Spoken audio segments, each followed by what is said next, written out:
The man, the legend himself is back. The Golden State Warriors seem like they're going to start kicking some butt.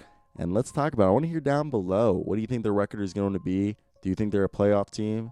And is Steph Curry back to being a top 5 player? So let's talk about it.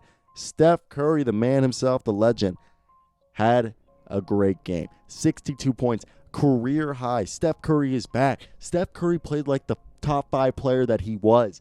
And I think he still is a top 10 player. He showed, hey, I might be 32. It might have been 2 years since I was at my peak. But I'm back, boys. And y'all better be scared. Because that's what he showed. And look, bro, man, it was, this is just an inspiring moment for a man. Went for 8 from 16 from 3. He was dynamic. He was just all over the place. And he took over the game. And he made sure that the Trailblazers, the NBA, all took notice of the Golden State Warriors and know not to count them out of the playoff race as long as Steph Curry is breathing and healthy. And a man that a lot of people won't talk about. And I'll come back to Steph Curry. I just feel like the whole team deserves to be talked about. It's our guy, Andrew Wiggins. He scored 11 of his 21 points in the fourth quarter. And nobody's going to talk about the defense he's been playing. Yeah, there's small moments where he has defensive lapse. And he hasn't been the best assister this season. But he is playing good. Better than he ever has since coming to Minnesota. Since falling out of grace in Minnesota. Because we'll admit there was parts in the beginning of his career where he really showed us something. But it's been a long time since we've seen that. And Andrew Wiggins, people won't give him the credit. But he's been a dog on defense. He's literally averaged 1.5 blocks a game. And he's been disrupting passes, disrupting plays, contesting shots, deflecting passes, like I just said. And is just wrecking havoc on the defensive end at points. And I feel like even the commentators don't give him credit at points for how good he's playing on defense. And it's really despicable because due to the fact that I really do believe Andrew Wiggins is either going to be part of the long-term future or parlayed into a bigger trade for the Warriors. But I really, right now, I'm digging into the thought that he's going to be part of the picture. Now let's circle back to Steph Curry and how he's going to lead them to the playoffs. No, at least the 8th seed, they're going to make it. Steph Curry, if he continues to be able to come back to his original self, being a 40% shooter, which I think is easy for him to do that, but being able to take over games like he just did, which I think he'll be able to do a few times this year, which they're going to need it as Andrew Wiggins continues to grow and get accustomed to his role. As James Wiseman, who had his first career double-double, his third double-digit scoring night of his young career, continues to grow into their franchise center that they've been longing for a long time. And James Wiseman will benefit tremendously from nights like this from Steph Curry, because James Wiseman will have the ability to get rebounds and pass it out to Steph Curry, who has the hot hand, or Steph Curry drawing so much attention from the defense, which will allow James Wiseman to catch alley-oops or get the ball and dunk it away, or catch him pops, which he's shown a willingness to shoot at least 1 to 2 3-pointers a game, James Wiseman, which is a great sign, something that we are hoping for.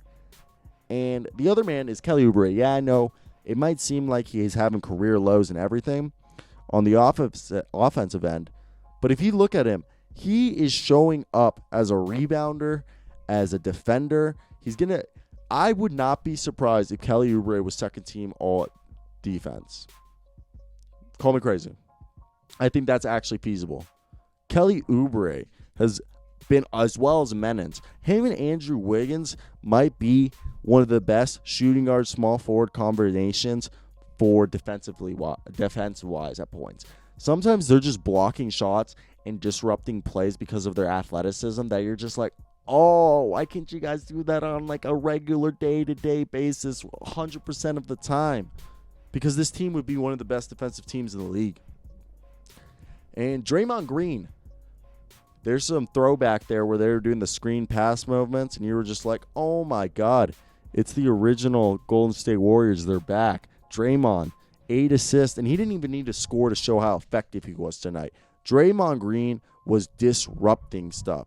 Draymond Green, I know he hasn't really had a great start to the year. It's only been 2 games, but tonight he had a block and a steal. But if they could talk about how he threw off the defense by just getting into space, disrupting the flow of the offense, making them do stuff they didn't want to do, get out of motion, it's been really impressive. And obviously I think he's gonna have a huge improvement since not 2019, where 2019 it was rough to watch Draymond play. It was really rough, and I think we're gonna see him again be a second team all defensive player.